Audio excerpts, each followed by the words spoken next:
Hello traders and welcome to another installment of our indicator series. Today we'll be looking at one of my favorite, if not my actual favorite indicator to use in trading, that is the relative strength index. In fact, if I could only choose one indicator that I could use to trade with, it would be the relative strength index or the RSI, and I'll show you how this indicator is conducive to different types of analysis, which makes it incredibly flexible and can tell you a lot of information to help you make good trading decisions. Let's go ahead and begin by taking a look at what the relative strength index or the RSI actually is. Well, the RSI is a momentum indicator, meaning that it's using price information in order to gauge the actual momentum of that particular security or index or whatever else you actually apply it to. It is rendered in a pane below price, as we see here on this chart. We have the RSI of 14 periods, meaning it's using 14 periods in order to derive the current value. The RSI calculation will give you a value between 0 and 100. And you can see here we have different levels that are plotted that are meant to help us indicate whether we have an overbought or oversold situation. That is actually the most common use. In fact, let's look a little deeper into that as far as using the RSI in order to determine when a security might be overbought or oversold. All right, so here we have a chart for Adobe, and we see the RSI is plotted below. Again, it's using the periods of 14 in order to calculate its value.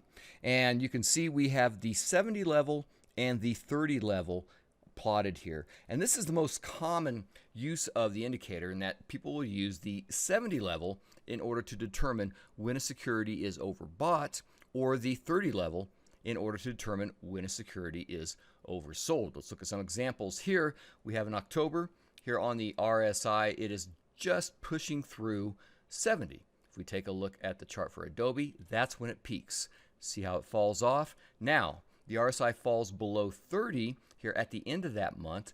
That would actually be the valley for price on Adobe. Here we see a few more examples. There it is pushing through that 70 level, indicating that it's overbought. There you can see a slight peak. It did pull back after for a couple of bars there, and there's another touch of the 70 line. There is that sell-off at that point. You can see again and again how the RSI can help you determine, as far as, let's say you're looking at long trades, a good time to get into the trade. There it's just touching the 30. You can see it pushing upward, and a good time to go ahead and take profits, as it is considered overbought at that point. Now, as I mentioned before, this is the most common use of the RSI in order to find overbought and oversold levels. But there are other uses for the RSI. Let's take a look at an example here. Now, one other way you can use the RSI is in order to determine trend direction. And this is not as common, of course, as the other way we looked at as far as overbought and oversold levels, but it can be effective. Let's look at an example here. Now, here we have the RSI plotted below the chart for Adobe. Again, we're looking at more data, but we've expanded the calculation for the RSI to 50 periods. And what we're looking at here is the 50 line. This, of course, would be the middle level for the RSI indicator. If the RSI is below 50, we can consider that it's in a downward or bearish trend. However, if it's above 50, we can consider it to be in an upward or bullish trend.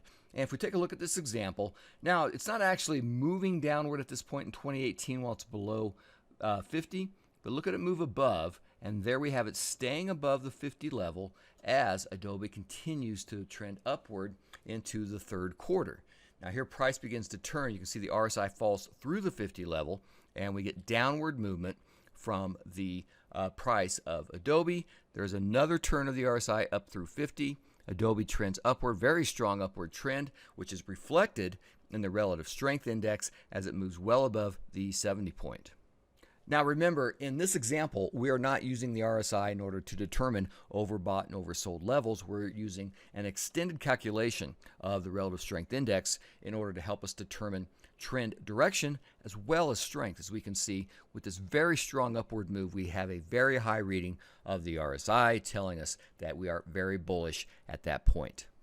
So you could actually create a trading system just using the RSI. You could use the long period RSI in order to determine trend direction and strength, and then the short term RSI in order to find optimal entries into that actual trend. All right, but like any indicator, the RSI is not flawless. Let's take a look at an example here. Again, we're still on Adobe, and we have the 14 period RSI, which is meant to show us overbought and oversold levels. It did a good job back in March of 2020. You can see it falling below 30, telling us that it should move upward, as it did. However, what we have here is an extended upward trend, and the short period RSI is saying, oh, it's overbought. Wait a minute, okay, now it's overbought. Okay, now it's overbought. So unfortunately, the RSI can give you false signals if you are in an extended trend like we're seeing here with this example for Adobe. All right, so what are the pros and cons of the RSI? Well, we talked about the fact that a short period RSI can help us identify overbought and oversold levels. That can help us determine when to buy and sell securities. And the longer term RSI can help us determine trend direction and also the reversal of a trend. However, there are cons with the RSI, as we have just seen. It can produce false signals if we have a rallying stock, and so in a trending market, it can be of limited use. I hope you have found this information to be helpful, and if you are not familiar with the RSI, I would strongly urge you to go ahead and plot it on your chart with whatever software you're using and look at how it can help you make good trading decisions. Be sure and check back for more installments of our indicator series. Until next time, this is Jeff Drake, wishing you the best of luck in every trade you take.